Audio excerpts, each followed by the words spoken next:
welcome to another Retro Core. Now those of you waiting to see the MSX2 show that I mentioned in the previous show, don't worry, it is on its way. That show is actually in production at the moment. But the reason I'm doing this show is because recently I've been playing a lot of 2D fighters. Arcade fighters, that is. And I've come across quite a few obscure titles, which I thought maybe the viewers of this channel would like to see. So let's sit back and check out some of these obscure, at least to me, 2D fighters that once were in the arcades. Alien Challenge!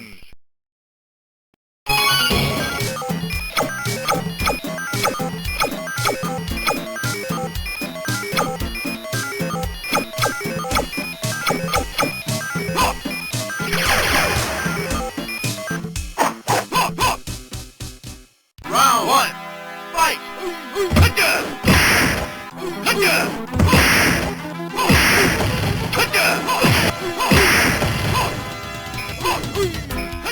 This is Alien Challenge, the very first game to be developed by IGS, or International Game System Company to give them the full title.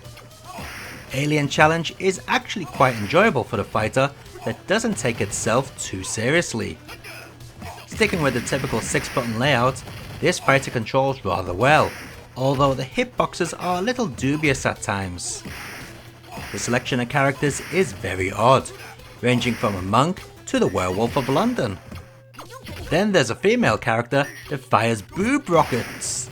Yes indeed, this game does not take itself seriously at all. As far as gimmicks go, well, we have two in this game. First of all, you can avoid attacks by becoming invincible for a second. How this is done, I don't know, although I did manage to do it one or two times by accident. The second gimmick is the ability to collect falling food, in order to boost your power.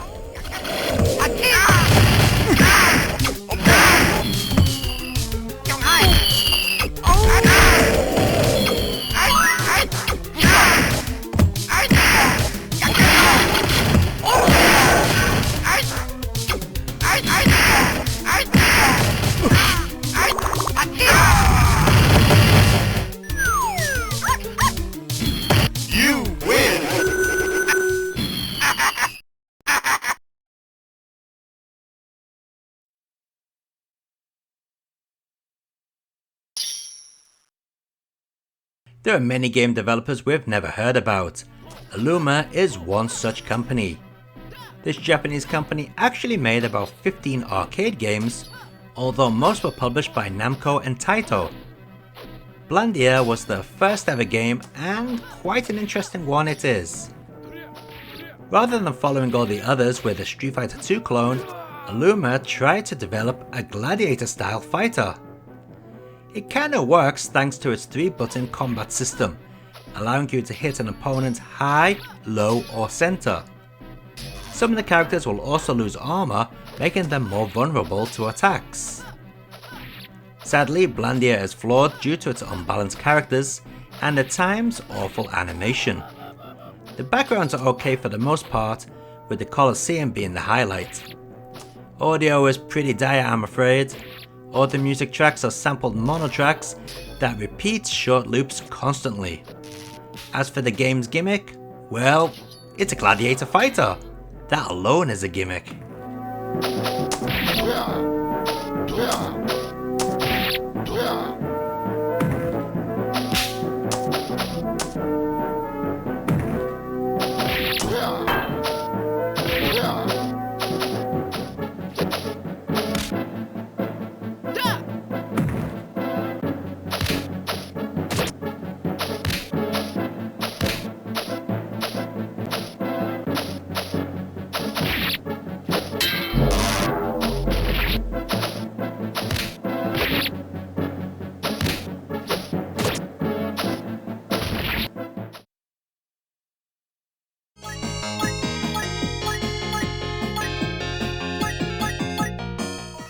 Another Korean-made game, this time coming from Semicom, a company that only made 4 games, with 2 of them being Pac-Man rip-offs.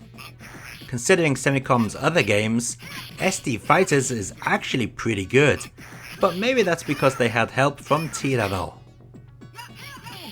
Semicom, it would seem, are no longer with us, and to be honest, that's not such a bad thing. While ST Fighters is playable, the game doesn't really offer anything special.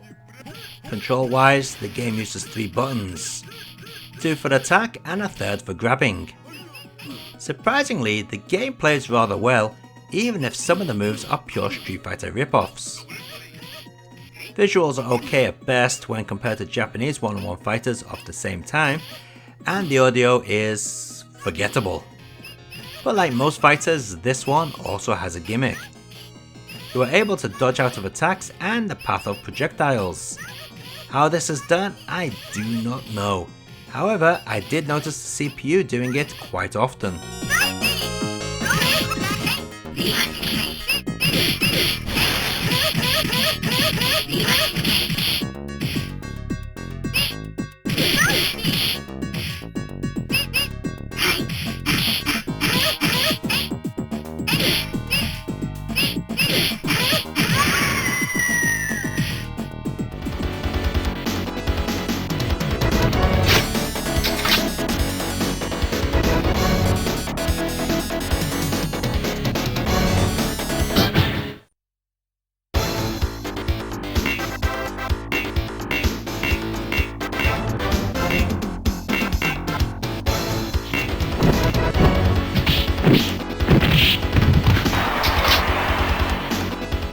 Battle K Road from Psycho calls itself a real fighting game, but boy is it far from real. For a start, you've got bloody cyborgs in it, and one of them even looks like Arnie. What we have here is a mixture of different fighting styles thrown into one game, with not very good results. The whole game is just too clunky, especially for one released in 1994. I do appreciate the direction Psycho were trying to go, but unfortunate for them, they failed big time.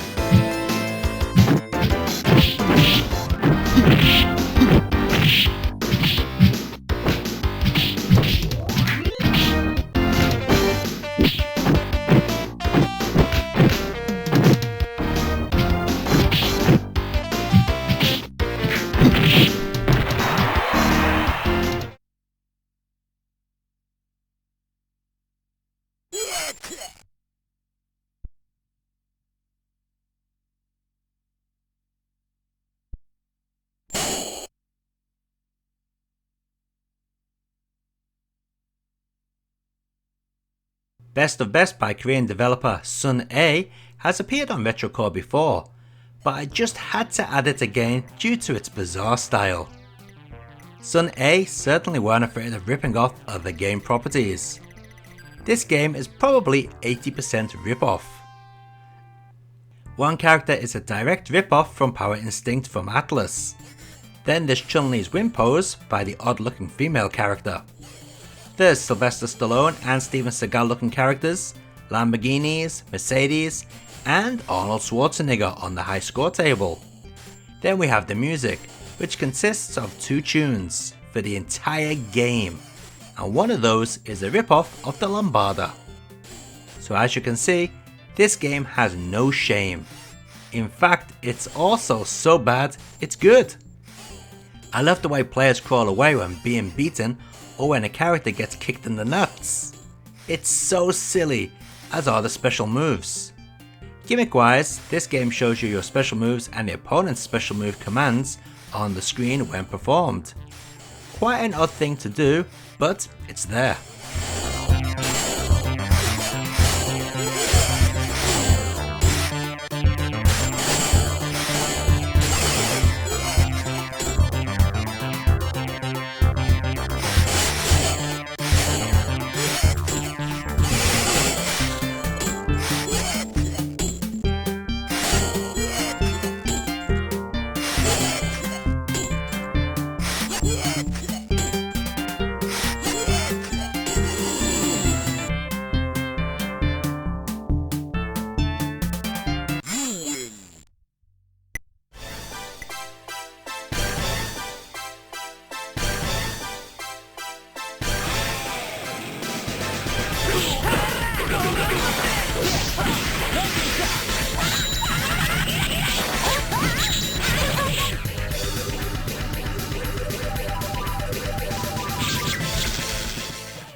fairly modern title for this video, coming out in 1998.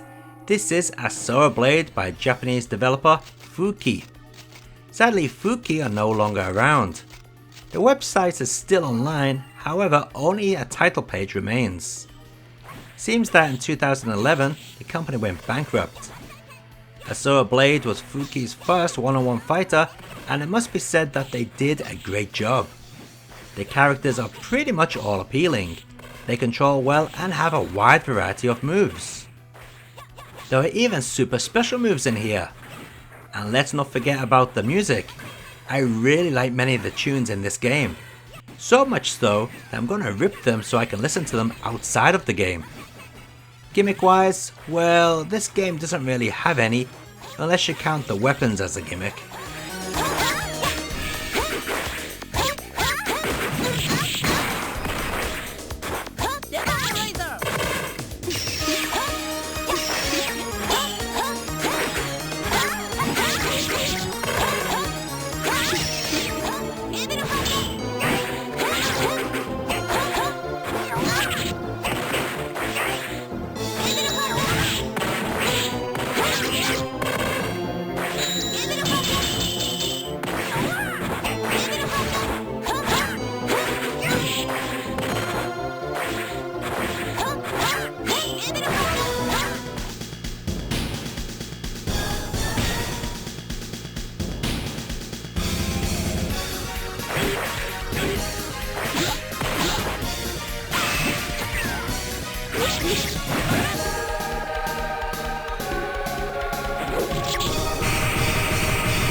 Asura Buster, as if you couldn't tell, is Fuki's follow-up to Asura Blade. How much does it differ from the first Asura game? Well, not that much really. It still uses the same 3-button attack method, and still plays pretty much the same, apart from a few tweaks here and there. Actually, I don't think the second game looks as appealing as the first. Is it just me, or did the presentation suffer a little in this game? I know one thing, the music isn't as good. Still, it is a pretty good fighter, and I'm surprised it was never ported to a home system.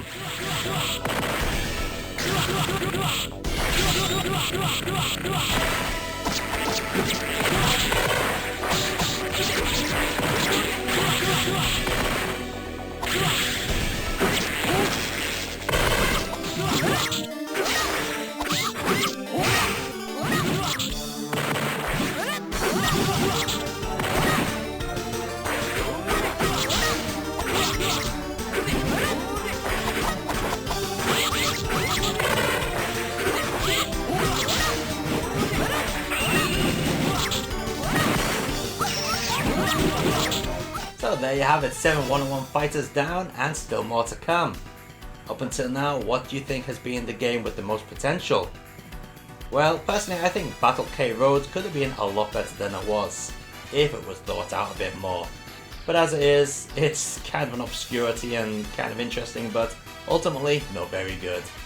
Anyway, let's take a look at some more one-on-one beat-em-ups and let me know what you think in the comments below, which one you think is good.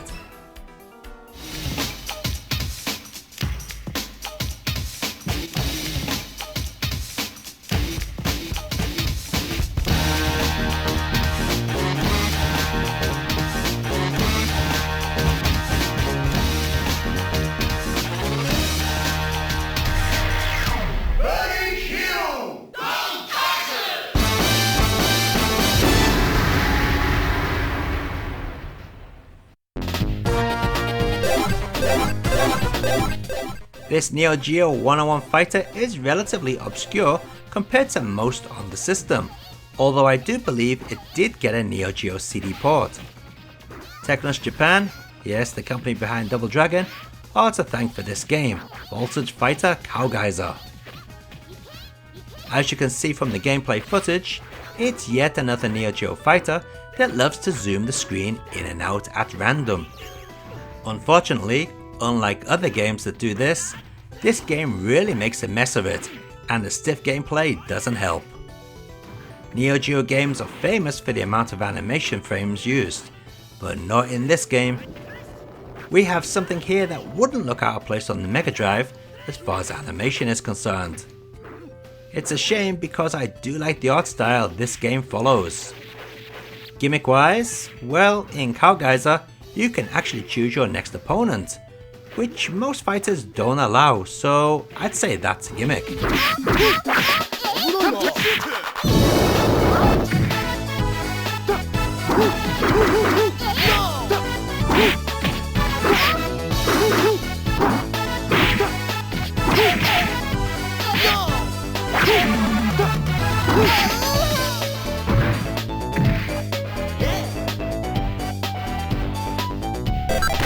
Fight Fever!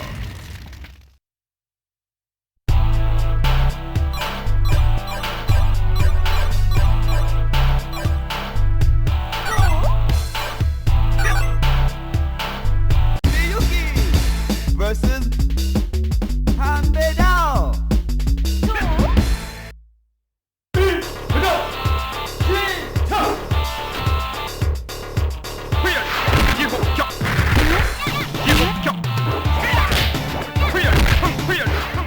Fight Fever was the first and only Neo Geo game to be developed by a Korean developer.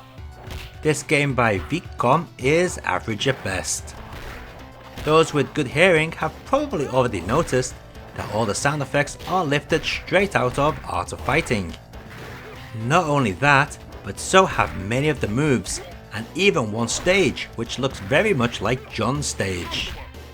It's no wonder this is one of the lesser known Neo Geo fighters out there.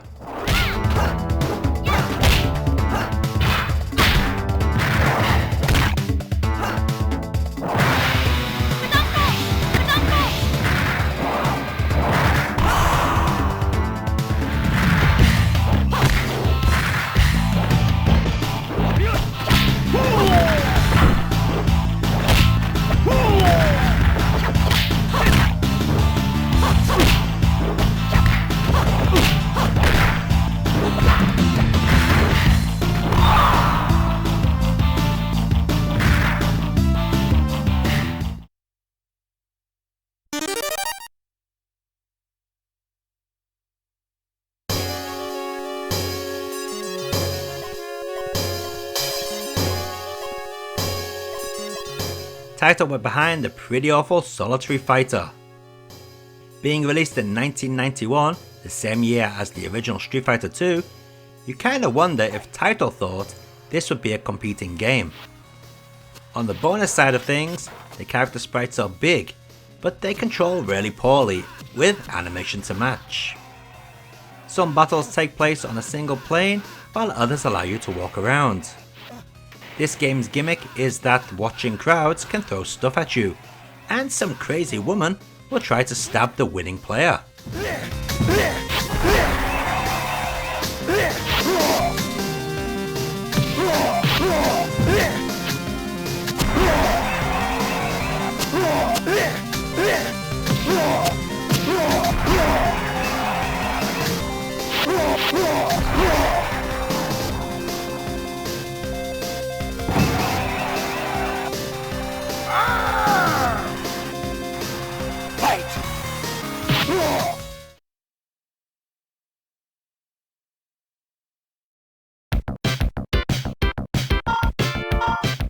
This 1993 fighter by Irem is surprisingly unknown considering Irem were quite a large company. It follows the typical Street Fighter 2 button layout with 3 punches and 3 kicks. The special moves are also your typical Street Fighter affair, right down to Chun-Li's kick. Every fighter needs a gimmick, and this game's gimmick is the ability to dash towards your opponent, then let loose with an attack. Unfortunately, this really works as the CPU AI is incredibly cheap. In fact, it downright cheats at times, killing you from a full energy bar right down to nothing before you've even been able to lay one hit on the enemy. It's no wonder this isn't very well known.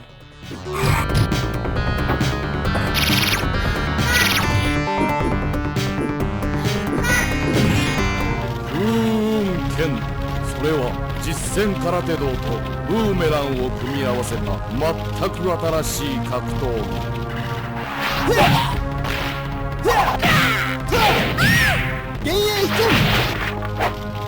そしてこの若者の名は早く風雲圏の奥義を極めた男だ。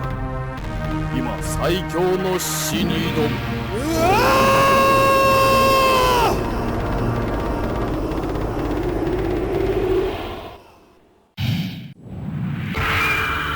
風雲黙示録。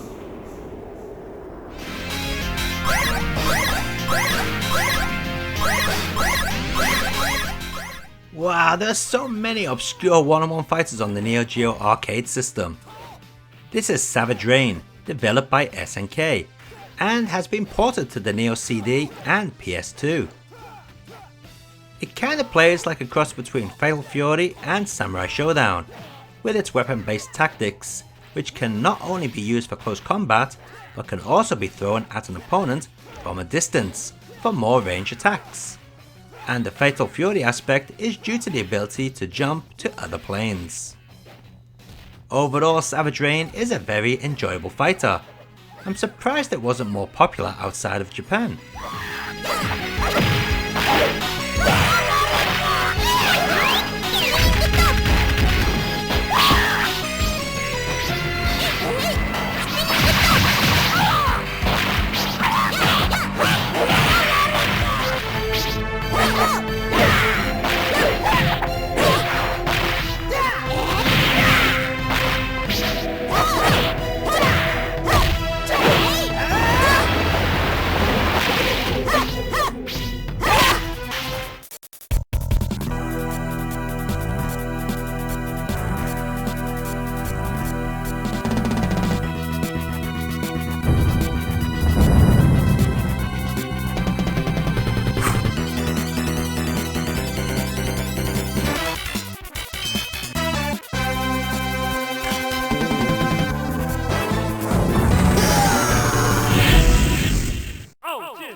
Our second IGS game in this show and the newest game to be featured.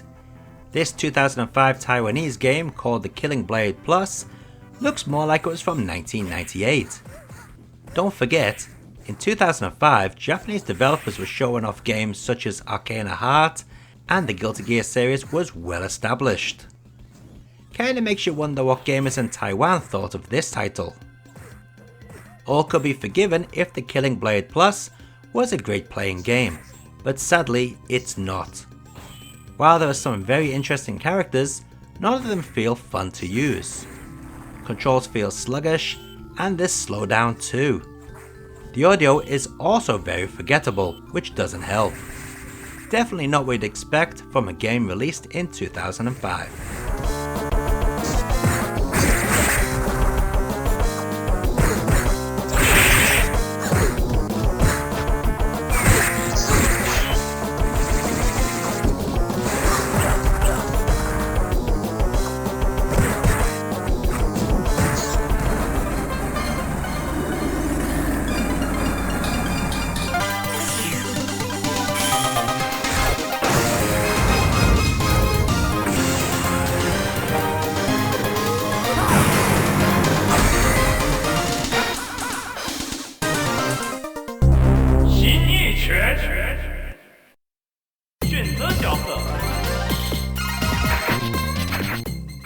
And let's finish up with yet another IGS game, but this time one from 2001, and one that looks very good indeed.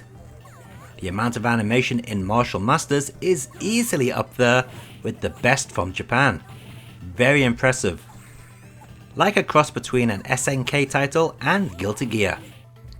Not only does Martial Masters look good, but it also plays really well. Unlike conventional one-on-one fighters that do rely quite heavily on special projectile moves, Martial Masters is more hands-on orientated, making for a much more hectic battle. It's possible to pull off some very impressive looking combos if you've got the timing right, unlike me. I really like the selection of characters too, although it must be said that IGS fighters do tend to have very similar lineups, no matter what the game is. Sadly, the audio isn't as good as the visuals. It's quite muffled and, well, pretty forgettable. I guess all the effort went on how the game looks and plays.